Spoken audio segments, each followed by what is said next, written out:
I got pulled over in my car, and I wasn't even driving. I was an adult. I was 19, and I possessed a handgun that my grandpa had gave me, and I carried it everywhere. I carried it everywhere for years.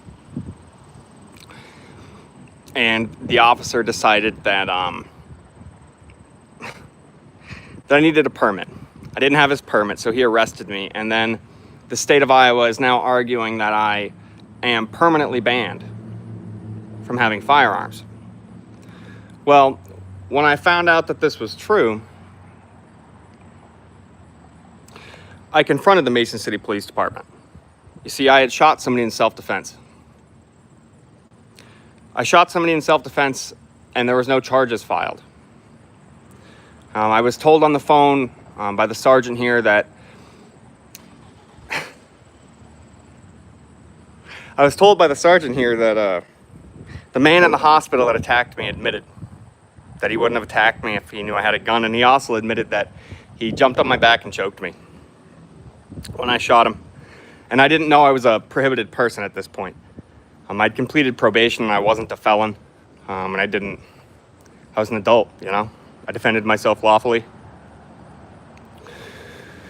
So I kept bothering them to give me my handgun back because they admitted they weren't going to file charges. Well, they then decided that they wanted to tell them that I couldn't have guns anymore.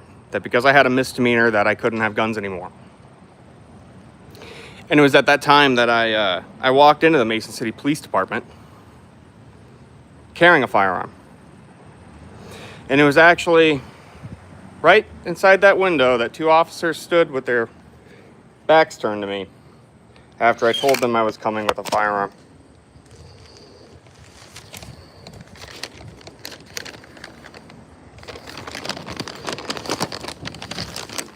I did this so that I could fight it to the Supreme Court. And I did fight it to the Supreme Court. And after I fought it to the Supreme Court had argued, that I was dangerous, and that's why I could be disarmed. And the Supreme Court had used my lawful self-defense shooting as evidence that I was a violent human being. So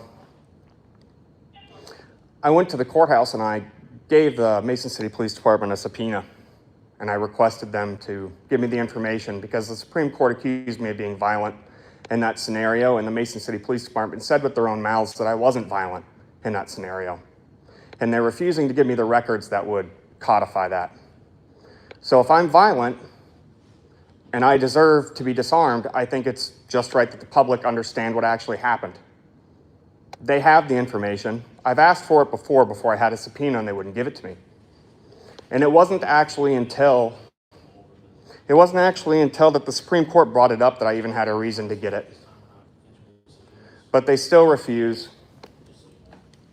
I wonder how they would feel if somebody took their firearms, told them that they couldn't carry, told them that they didn't deserve the right to defend themselves when they were violently attacked by 3 individuals.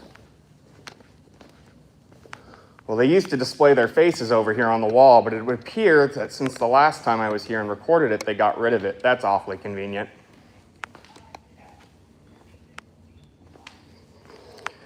I just want the government to follow the same rules and procedures that they expect me to follow, and I expect nothing else. I'm not going in any restricted areas. Yeah, though that's for your answer. If you want that's fine. Talk with records real quick so we can get you going. Oh, sure. Jamie's records manager. Sure. Hi. So I'm glad you stopped in because it's Sure. probably easier to explain in person than over the phone. Perfect. But when you submitted your subpoena, this court case number referenced when you were arrested for carrying a firearm and you came into the police department. Correct. And then you Because attached, that's the offense that this is predicated on. okay. And then you attached your request of what you wanted from the case. But this case number is not matching. This case number Correct, is but this from- case number references an Iowa Supreme Court case number, and the Iowa Supreme Court references this incident. So it's not that this is a case. I know that's not a case, but the Iowa Supreme Court specifically references the information inside of this file. That's why this is the relevant case. This is the relevant case. This is only showing you the information that I need. I'm not asking for information because this is a case. I'm But only asking. you want the case file from the igniter incident. That's correct. So I have to have an active court case. Because this is an active court Okay. case. So because of the discrepancy, Sure. I sent this off to our city attorney Okay. for further review. Okay. Now, he,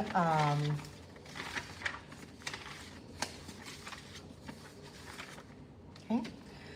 So after he reviewed, he did a motion to quash, and a copy of this should have been mailed to you. I don't know what day this was supposed to be sent, but Okay. it was sent to your address. Are you still at 500 South 8th Street? Yeah. So is there a hearing? I don't know. When I talked to you today, Oh, sure. I sent our city attorney an email. Perfect. So this is the man that doesn't want the public to know what happened. These are the people that Do you have don't. any other answers for him? The public, they do not want the public to Austin, know do what you have any happened. Do you have any more No, questions? I'm good. All right, Thank you, thanks. guys. Have a good day. I'm just letting you know, guys, that they don't want the truth to be known. They're telling you Have a right good day, now sir. that they will not tell you the truth. They have no interest. They don't want to follow the same rules that they give for everybody else, and they're going to lose the same rights they took from me. You count on it.